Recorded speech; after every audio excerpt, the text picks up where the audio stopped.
Hello everybody and welcome back to Let's Play Baldur's Gate Enhanced Edition. Sorry there was no parts last week. I was needing to finish up some renders for a different project that I work on outside of the channel. Not going to talk about it because it's not related to the channel in any real way. But yeah, so I was busy finishing up some renders for that. And then when it came time to be doing recordings, I was kind of in the mood to play Xenonauts, and I figured, well, I'm doing a series on Xenonauts, and if I'm going to play it anyway, I might as well go ahead and record it, instead of just recording nothing, basically, that week. So as a result, I ended up recording 2 more parts of Xenonauts. So, yeah, we ended up with a week off for this series. Let me go ahead and get my timer started and we can go ahead and continue on. I do not recall exactly what we were supposed to be doing. That's why we have the handy dandy journal here for the quest. So we have been asked to go ahead and run off to Duke Eltan and inform him that the Iron Throne the true leaders of the Iron Throne are meeting within Candlekeep. Yes. I believe Duke Elton is supposed to still be over there in the Flaming Fist, if I recall correctly. So we're going to head there first. If that is not, in fact, where he is, then we will check out elsewhere. But I'm, like, 90% certain that that's where he's supposed to be.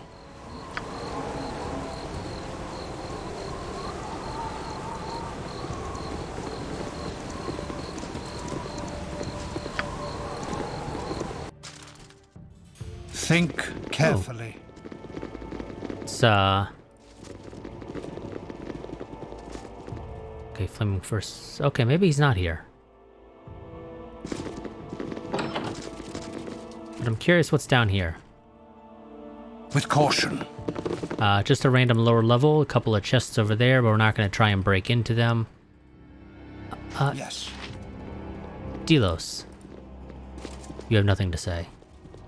Fergus, okay, where? Oh, he's upstairs, I believe.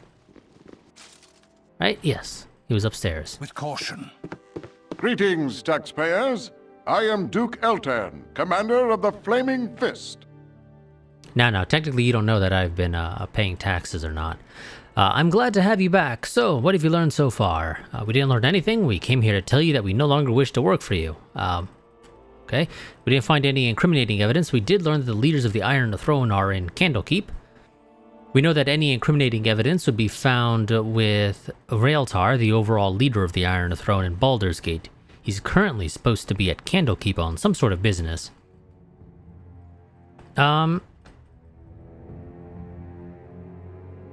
Yeah, this seems like the better response. We know that any incriminating evidence will be found on the true leader, who's supposedly doing a meeting in Candlekeep. Then there is only one thing to do. Travel to Candlekeep and learn what they're doing there. Whatever it is, it can't bode well for the fortunes of this city. And take this book. Without it, the Keeper of the Portal won't allow you entrance into the library. Here also is the reward money that I had promised you. Wonderful.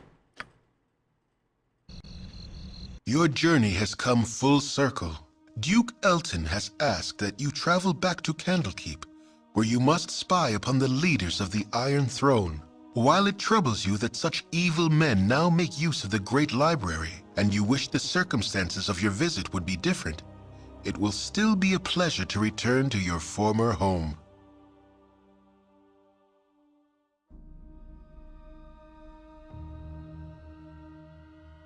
Okay, that was shorter than I expected. Okay, we've arrived at night. Carefully. Hello, Keeper of the Portal. Hold, travelers. Before you will be allowed entrance, you must donate a tome of great value to our libraries. We have the book you require. You have met the requirements to gain entry to our most holy library. It is fine to see the child of Gorion once again within these hallowed grounds. Please have your less civilized friends refrain refrained from causing trouble. We are very strict to the letter of the law, as you well know, Korgath. Yes, of course I do. I have returned to Candlekeep. I must find Realtar and expose his connection to recent events. I should head to the central keep right away. Or maybe we don't. Maybe we don't.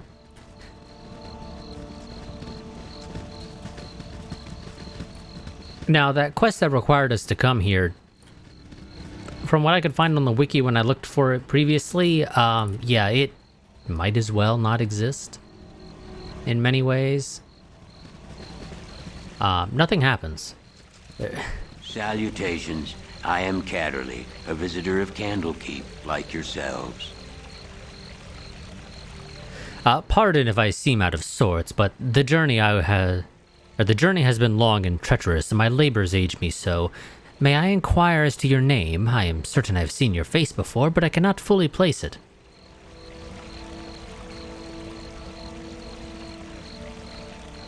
I am Korgath, and I called this place home for many years. Korgath! Then I know you well, though you may have heard, or you may be hard-pressed to remember. I was last here years ago and conferred with your foster father as you were off to chores. I am not much your senior, really. I am certain you tire of hearing it, and that Legion have told you the same, but Gorion was well known to me. His death has been mourned by many.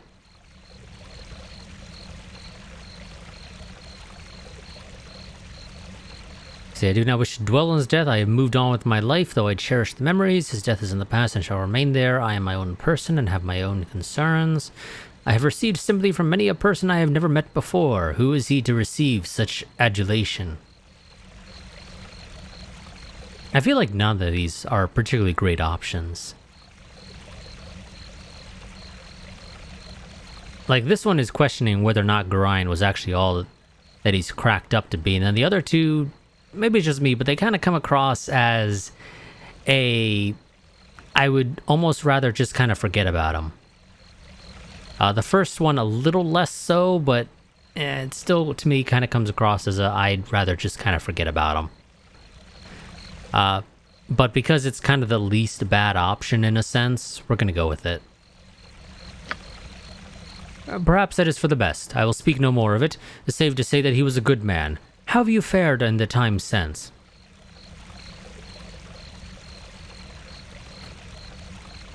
Let's see. As well as can be expected, though I have learned much about myself that perhaps was better left unknown. Would that I had a gold coin for every person I have heard say such a thing. I am sure your troubles vary greatly from my own experience, but we all have trials we must overcome. We all have a side that should not see the light of day too often. What matters is how much strength you wish to let it have. Bah, such words are better saved for classes and meditations, not for reunions. I will take my leave, though perhaps I shall see you again before I am to go. The tomes of Candlekeep are very nearly endless, and I am sure to be here for a 10-day at least. There are some within the central keep who wish to speak with you, so it would be wise of you to visit there sometime. A farewell, my friend. Ah. Named person. Well, other named person, rather. I wish to speak with you. Oh, why hello. Have you seen my book? Wait, no, you found that already, didn't you? Oh, I just don't know anymore. You haven't been around lately, have you?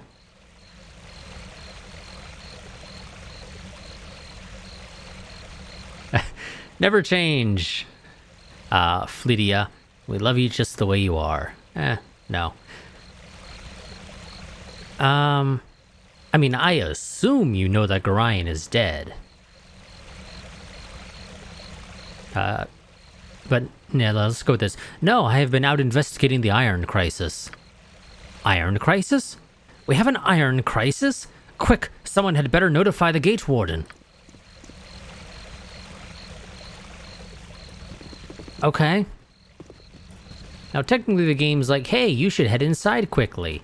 How about we just kind of run around? Talk to people. I'm sure there's quite a few random people out here who have names that might have some interesting little tidbits to share with us now that they may not have had otherwise. More so that, you know, the game has progressed within the story, and so they have other stuff that they might be interested in telling us, like Dreppen here. Maybe he has something interesting he wants to tell us about. Maybe Gorion had a secret stash of overpowered weapons that he stumbled upon and would like me to go ahead and use. What do you need? A Korgath, I didn't think we were ever coming... Alright, yeah. I didn't think you were ever coming back. What's it like out there? It's pretty scary, Dreppen. There's more to that iron crisis than the bandits everyone always talks about. It's a lot of fun. I'm not going to be here for long. You should come with me when I go. Nah, screw Dreppen.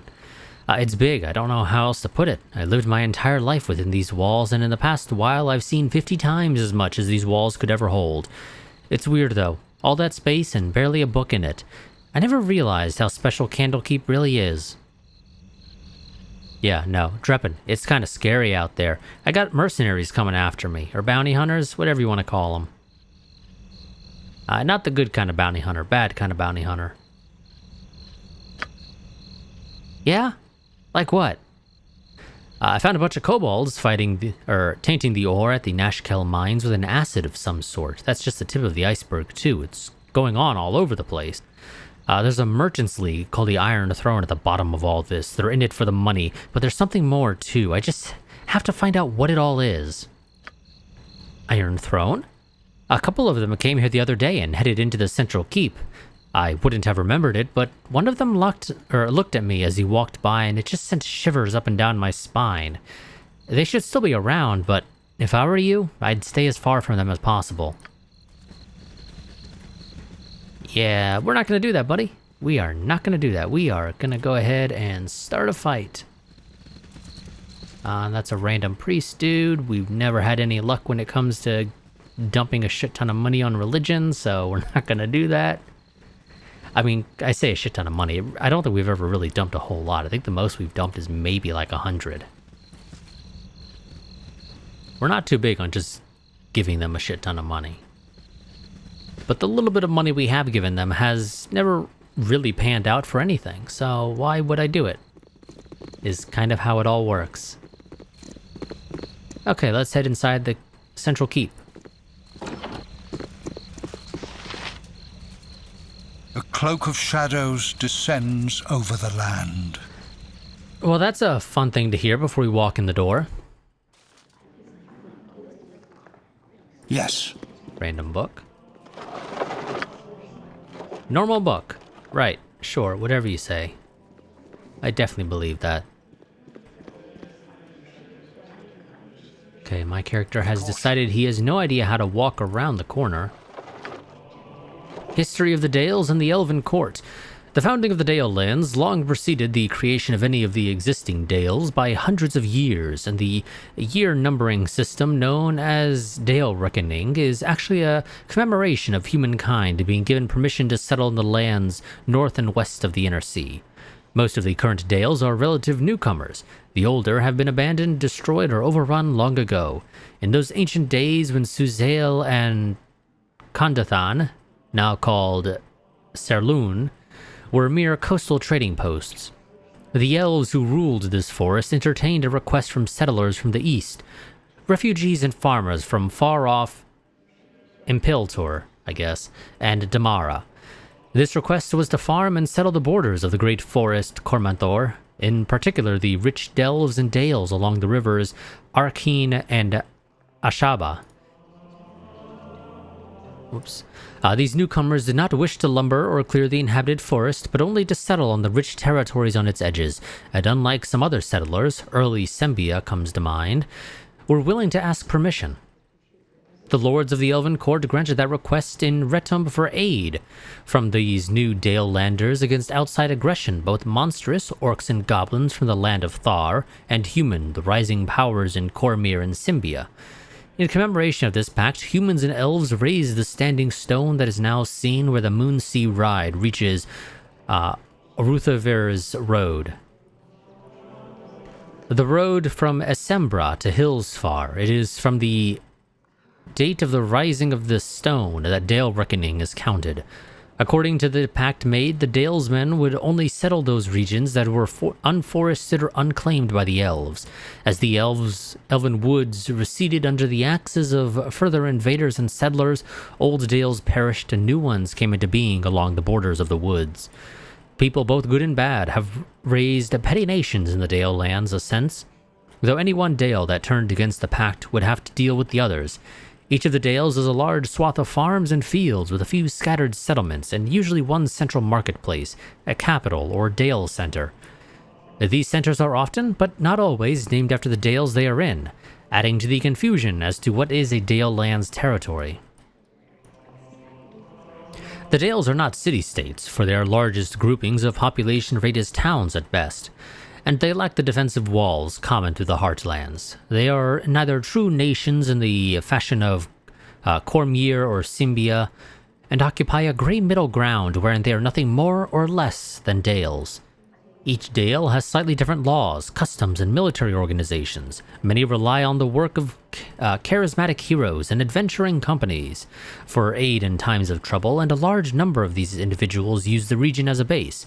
This attraction for adventurers is further increased by the large number of elven and pre-elven ruins in the area and the departure of the elven court for Evermeet, leaving the woods open for exploration and exploitation. The history of the Dales is filled with battles and attacks on its various members. In the Year of the Worm, 1356 DR, Scardale, under the command of Lashan Amirsair, launched a number of swift attacks, conquering a number of surrounding Dales. A coalition of forces from the others, as well as Symbia, Cormyr, and Zentil Keep, crushed the invaders and occupied Scardale during the time of Troubles, 1358 DR/0 PR. Shadow Dale was attacked by Zentil Keep. More recently, the Dales have committed forces to a unified army under King Azuan IV of Cormyr to turn back the Tugin invasion, 1360 DR. Very intriguing indeed. Also, I'm going to go ahead and grab that normal book because, it's just so damn suspicious that there's just a book with no details in it. So we're taking it, because why not?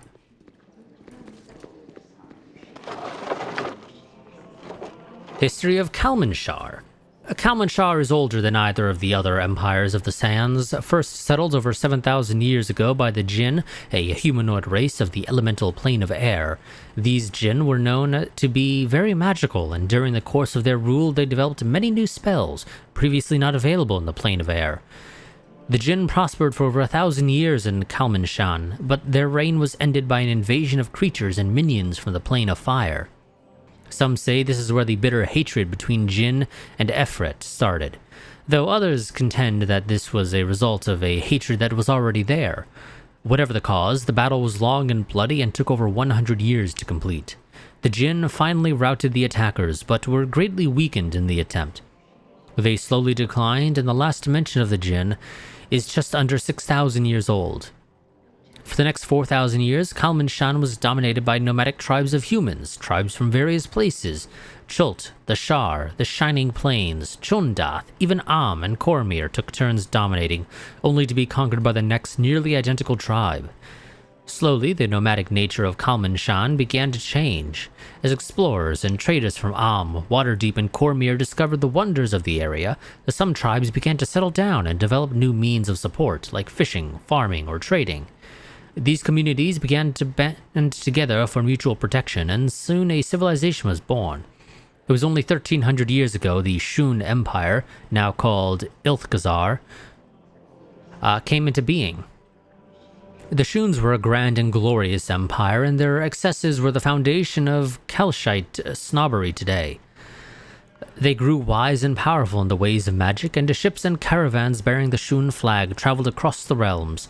Shun himself, a particularly powerful mage, created a book of great power during this time called the Tome of the Unicorn. The exact location of the tome has been lost in time, but since the book is 2 feet by 3 feet and made of pure metal, it is likely to still be around somewhere. It's a big-ass book. 900 years ago, the Shun Empire abruptly vanished. A great magical upheaval was suspected at first, but learned mages of the other lands dispute the claim. A force that great, they say, would have disturbed magical powers and beings throughout the realms, and that didn't happen. The sages who have studied the Shun at great length have reached no definite conclusions. But the most popular theories today center around a plague or disease that decimated the population. Today, the Shun impact on Kalmanshan is still great. The grandeur of that empire is responsible, more than anything else, for the strong national character of Kalmanshan today.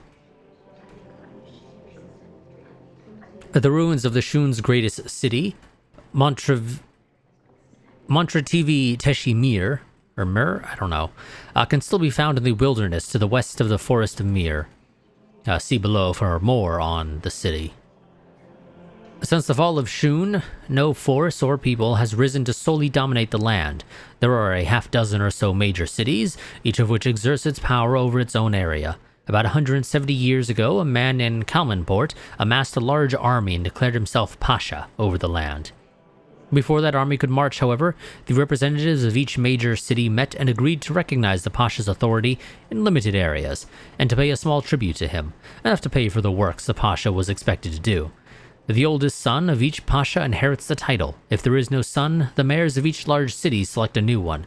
The current Pasha, Rashid Jenispul, has ruled for over 18 years and is the grandson of a Pasha elected by the mayors of Kalmanshan 44 years ago.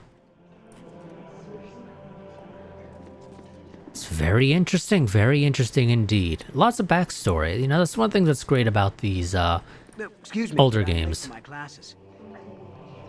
Is that there's a lot of backstory that they provide. Hey, I remember you. Your father was Gorion, wasn't it? You should see all the strange fellows who've come to the keep these days. The 3 men work for that mercantile organization, Iron Throne, I think they called it. They've been meeting with the 2 spookiest people I've ever seen. It's like clockwork. Every day they meet on the 3rd floor to discuss who knows what kind of dastardly plots. I'm sure they're just boring old merchants counting their money. Okay, so we know they're on the 3rd floor. Something on your mind? Oh shit, name dude. A Korgath, my child, look at you. Your face has gained some new lines since the days when I tutored you.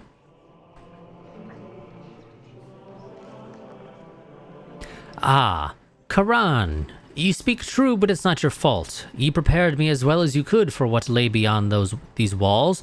I just pray that I'm prepared for what I shall find within them now that I've returned. Why? What is wrong here? Shall I tell the Watchers?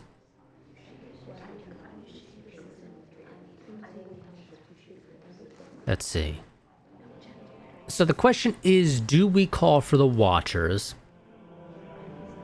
who theoretically may or may not be any help to us? Because I guarantee you this is going to result in a fight at the end of this. Or do we say no? They're not going to be helpful. Let's not have them throw away their lives. But then again, you know, they're Watchers. Presumably that's kind of part of their job description. You know, they probably shouldn't have any expectation of not getting into a fight at some point during their career. So, yes, call the Watchers, but first tell me if you have seen anything strange about the library today. Strange? Why, yes, that is just the word I would have used for Koveras, or for that Koveras fellow. He was right here beside me, taking Alundo's prophecies from their place on the shelf and reading them. I could hear his voice, recognize the seer's words upon his quiet breath, but when I turned to steal a glance at him from the corner of my eye, it was the strangest thing. His eyes were closed, and he was reciting page after page, as if from memory. He heard your footsteps, it seems, and wandered off. I was just returning the prophecies to the rightful place here. I might be wise to take a look. If this Koveras is dangerous, though, I'm afraid I'm too old and bookish to be more than a hindrance. Forgive me, but I must leave you now. Yes, get out of here, where you are safer. Okay, there's a random reader. What do we got here for a book? History of Cormyr. Cormyr dates its years from the founding of House Obarskir, 1,342 years ago. That's an oddly specific number, but okay. The first of the noble houses in the line of its kings, for the bulk of this time, Cormyr was little more than a single city, Suzail, and a few fortified outposts. At times, the monarch was forced by rebellion and intrigue to rule from those outposts. I kind of feel like we might have read this before. I don't know why. I really don't know why. I feel like we might have read this before. It seems vaguely familiar. If you want to read that, go ahead and pause. But again, I think I might have already read it in a previous part. Excuse me, but I'm late for my classes. Okay, you have nothing new to say beyond what the other reader said, which is not helpful. Sembia, I believe, is new. History of Sembia. The land of Sembia was settled by humans coming to the Sea of Fallen Stars from the south, and was originally chosen for its stands of huge, high-quality Iliar wood timber, so prized in shipbuilding. However, as the forests were cleared over the years, the tree cutters came into increasing conflict with the elves, who feared the loss of their entire wood.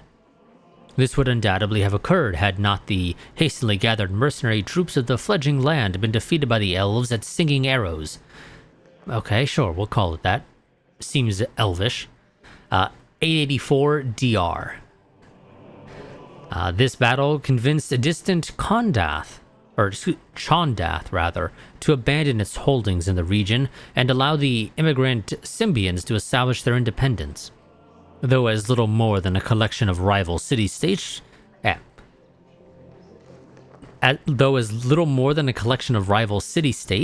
much like the Moon Sea or Vast of today. It also set the stage for the appearance of the Raven. Ooh.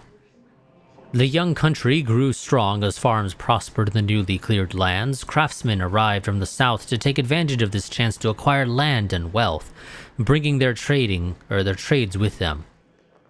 Rothiavir the Raven unified the city-states and towns in the face of the continuing elven menace, and insisted on maintaining a standing army, which he kept in practice by policing Sembia's borders and improving its roads. At this time, 913 DR, Sembia became as a true nation. The Moon Seas, Dragon Seas, mineral wealth was discovered by humankind at about this time, and pressure began to grow for a trade road through the Elven Woods to make Sembia the world's gateway to all these riches. The Raven... These long periods of relaxation. A lovely day for it. Thanks, buddy. Thanks for talking. Where were we? The Raven went alone as an envoy to the Elven Court. There, he asked the elders of their council to approve a road open to humans, linking Sembia to the shores of the Dragon Sea. An earlier road had been destroyed during the conflict and was now overgrown. Boring. Let's pause, so that they're not fucking talking. Where were we? Raven proposed that the elves choose the route and retain control of it and the woods around it so that no woodcutting or human settlement would occur. The elves had earlier made similar arrangements with the Dalesmen and had no difficulty with the concept of such an agreement. However, the inhabitants of Valarsdale, now Harrowdale, refused the proposal, not wanting or needing such a road at that time. Curious, since later a ruler of Harrowdale commissioned the disastrous Halifax Trail. The elves, not wishing to offend longtime allies, refused the Raven's request. Rebuffed, the Raven then threatened to exterminate the isolated elves in Amathoi, the last embattled remnant of the elves in Sembia, if the Elven Court did not cooperate. If the road was built, however, they would be free to trade or not trade as they wished. The elves agreed under this pressure, and Sembia's financial future was secured. Hillsfar, on the shores of the Dragon Sea, became a commercial meeting ground between humankind and elves, as did Elventree. The route the elves chose ran past the base of the Standing Stone as a reminder of earlier, less hostile dealings between humans and elves. Over the years, the elves of Amathoi came north to join their brethren, or slipped away to seek Evermeet, leaving their wood to gradually disappear. Sembia grew under rich merchant leaders of increasing wisdom, such as Sayre, for whom Serb was named, and Selgar, for whom Chansgalt was renamed as Selgaunt. Before his death, Berthuver the Raven saw that these merchants had a strong standing council of merchant elders to advise them and to ensure that no ruler could hold on to power by force of arms. Then this far-sighted man, creator of a nation now half blind and infirm from old war wounds, rode north into the elven woods and disappeared. None know what happened to him or where his bones lie, save perhaps some few elder elves. Interesting. For a variety of reasons.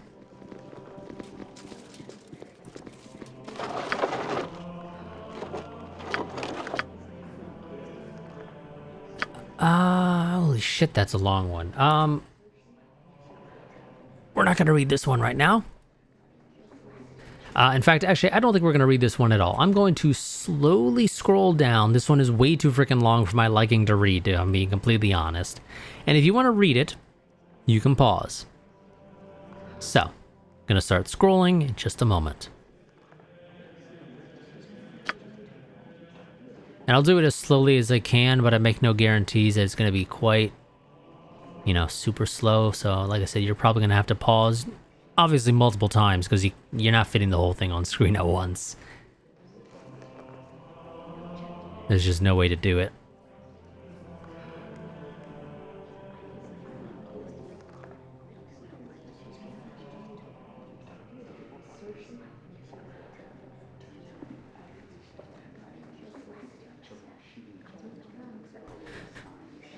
I would recommend, if you want to read this, probably read it paragraph at a time.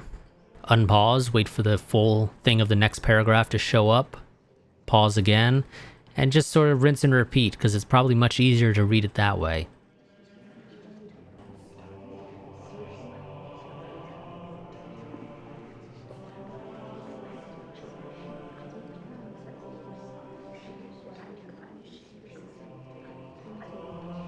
But, yeah, like I said, this one is just a little too long for me to go and read myself.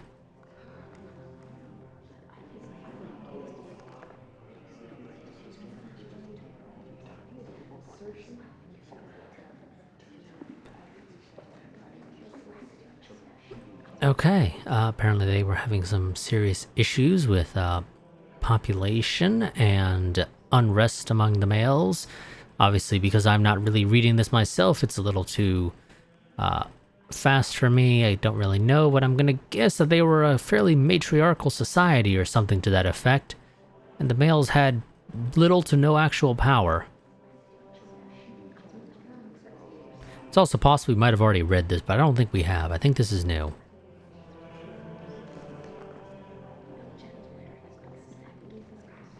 But from the little bits and pieces that I saw as I scrolled by, that's kind of the vibe I'm getting, that this was a matriarchal society, so women held all the power, and yeah, at some point as population increased, unrest increased among the male population because of, like I said, limited power for one reason or another.